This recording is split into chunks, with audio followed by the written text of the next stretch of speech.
Yo, Nakama, welcome back to the Cozy Games channel, and today we are going through a complete Blue Jinbe meta survival guide. Now, Blue Jinbe might honestly be one of the most underrated decks in the current One Piece format, and I gotta tell you, if you don't understand some of these matchups, you're going to lose games that you should be absolutely winning with this leader. So today, we're breaking down how Blue Jinbe survives the OP15 meta, what game plans actually work into the top leaders right now, what cards matter the most in every matchup, and which decks might just be impossible for Jinbe to overcome. Let's run that intro, and I'll catch you in the first matchup.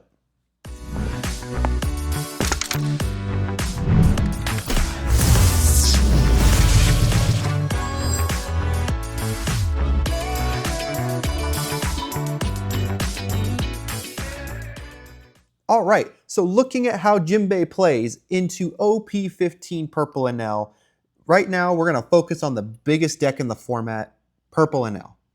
This matchup is all about aggression and tempo before the Enel player fully stabilizes.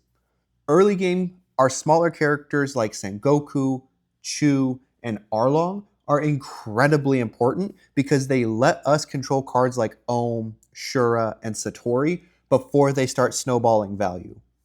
Going first feels a little better here because we can establish pressure faster, but going second gives us a stronger reactive tempo with our Trafalgar Laws and Boa Hancocks.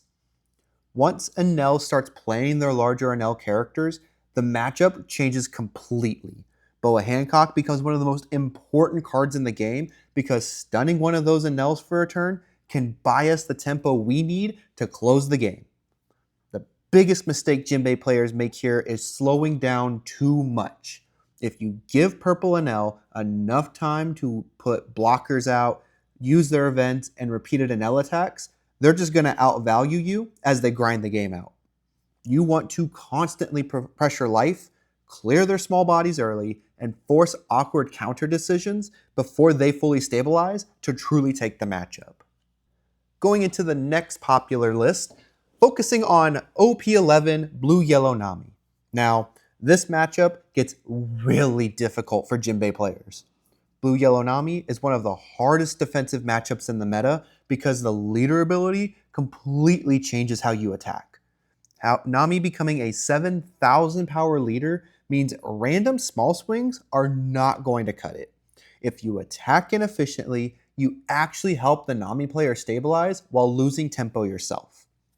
In this matchup, you want to prioritize attacking for 7 or 8,000 power consistently to force cards from their hand and make the Nami players spend their resources defensively. Another huge problem is Perona. Most of our deck is 6 cost or lower, so if you don't respect Perona triggers or Perona development, your entire turn can collapse. Going second can feel slightly better because it lets us answer threats more cleanly, but honestly, this matchup is difficult regardless of curve. The key to winning here is patience. Don't overcommit attacks into the leader effect, force cards from their hand, maintain the board pressure, and look for a turn where Perfume Femur can close the game through any of their blockers. Looking at Blue Jinbe into OP15 Red Blue Lucy, this matchup actually feels pretty solid for Jinbe. The reason is that our deck naturally pressures the exact style of defense Lucy wants to set up. One of the biggest interactions here is using 8 cost Jinbe to bounce their Sabo blockers back to hand. Not only are you removing a blocker, but you're also giving your opponent a brick back to hand, which makes future attacks even stronger in the turn. Gravity Blade is also incredible here because it clears out cards like Rebecca before they start generating too much value. The tricky part of this matchup is Leo. If Leo stays on board, suddenly our removal becomes much weaker. So targeting Leo early is extremely important to make sure you clear a way for your success. Going first feels stronger because we can start forcing pressure earlier, but going second gives us a better removal timing against Rebecca and Sabo setups. If the Lucy player starts chaining multiple Sabos together, the matchup becomes much harder because Jinbe can struggle against repeated blocker pressure. But overall, this is one of the matchups where Jinbe's tempo really shines through. Checking out how Blue Jinbe pairs into OP15 Yellow Luffy.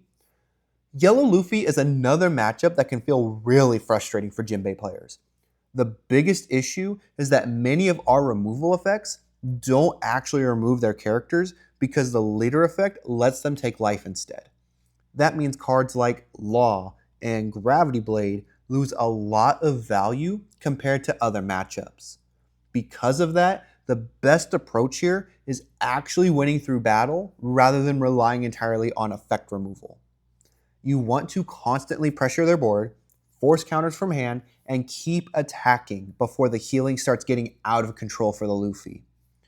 Going first helps us establish that pressure early, but going second can help us react to their mid-game tempo swings more effectively. Long term, this matchup favors Yellow Luffy because of the healing and value generation they naturally have, so Jinbe really needs to stay proactive throughout the game to see success against this leader. Comparing Blue Jinbe into OP14 Green Mihawk, Green Mihawk is actually one of the better matchups for Jinbe if you understand your tempo windows. Here, taking second can really be important because it prevents the Law and Beppo curve on turn 5. Our Law, Bounce Effect, and Gravity Blade are both extremely strong here because Mihawk relies heavily on maintaining efficient board tempo through cards like Perona and Tashigi.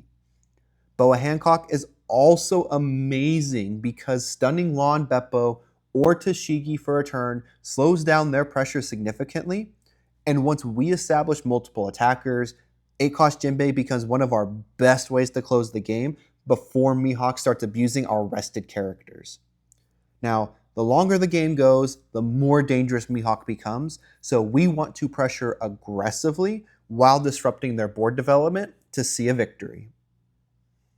Going into Jinbe versus OP13's Red Green Luffy.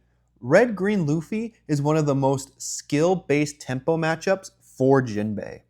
Their leader effect creates awkward attack math constantly, and if you attack poorly, you're going to lose a ton of tempo. A big part of this matchup is baiting their Dawn usage, so sometimes attacking a character first forces them to commit Dawn defensively before you pressure life. You don't always want to blindly attack their leader here, so instead, focusing on forcing their inefficient resource usage while slowly building a stronger board presence is the key to the matchup. Going first lets us pressure earlier, but going second gives us a slightly cleaner interaction timing to really lay down some pressure. This matchup usually comes down to whoever controls tempo better in the mid game. For us, it would be things like Law and Gravity Blade. Next, we have Jinbe taking on Red Blue Ace from OP13. Now, Ace is a matchup where curve timing matters a lot.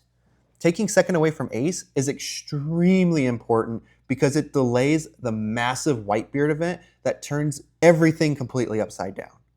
Since Ace is a 6,000 power leader, we want to pressure efficiently with 6 and 7,000 power swings to either force the leader effect early or force counters from hand. Early bounce effects with Law or Gravity Blade can disrupt their value engines before they fully stabilize, like the Yamato or Marco blocker.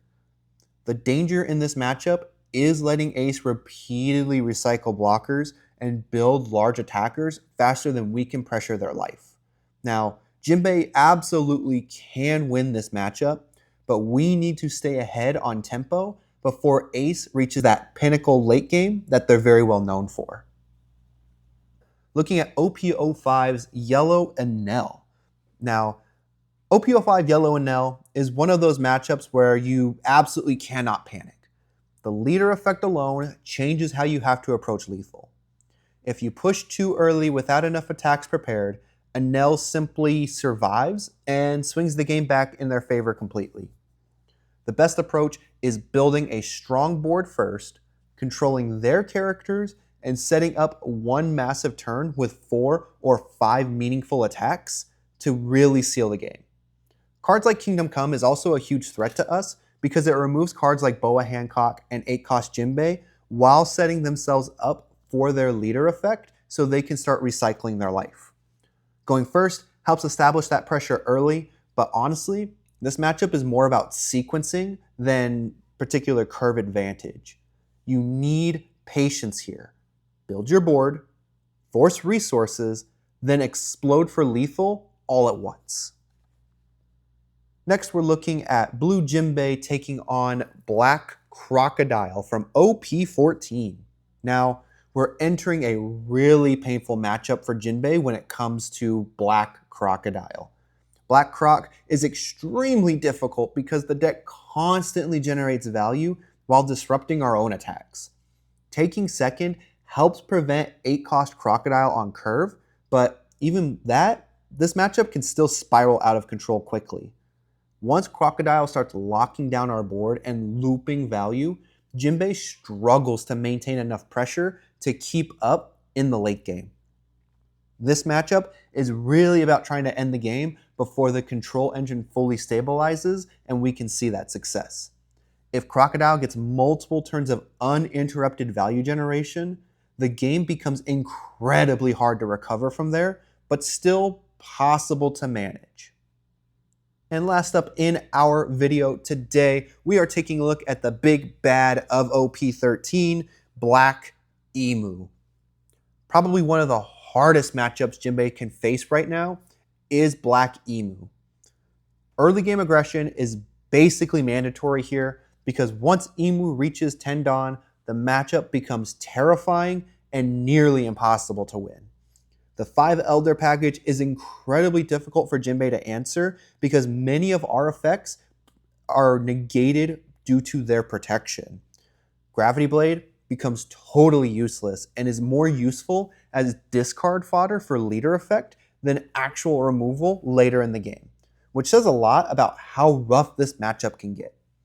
The best chance Jinbe has is forcing pressure early, forcing their events out of hand before the late game, and looking for a Perfume Femur to truly close things out unexpectedly behind their blocker wall.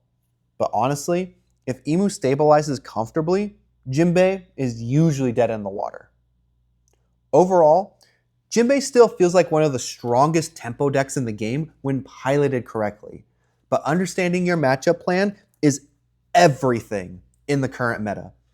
Some of these matchups are absolutely winnable, some are uphill battles, and some honestly feel brutal. But knowing how to sequence your pressure gives you a real chance into almost every deck in the format. Let me know down in the comments what your hardest Jinbe matchup has been in OP15, and if you want more meta guides, matchup breakdowns, and gameplay analysis, make sure to subscribe and join the cult. I reply to every comment, and I'll catch you in the next one. Peace and love, y'all. Thanks for riding with the vibe. Cozy games every time. Pulling leaders, making plays on the line. Sailing through the grand line, strategy refined. Catch your next match, stay locked in the grind.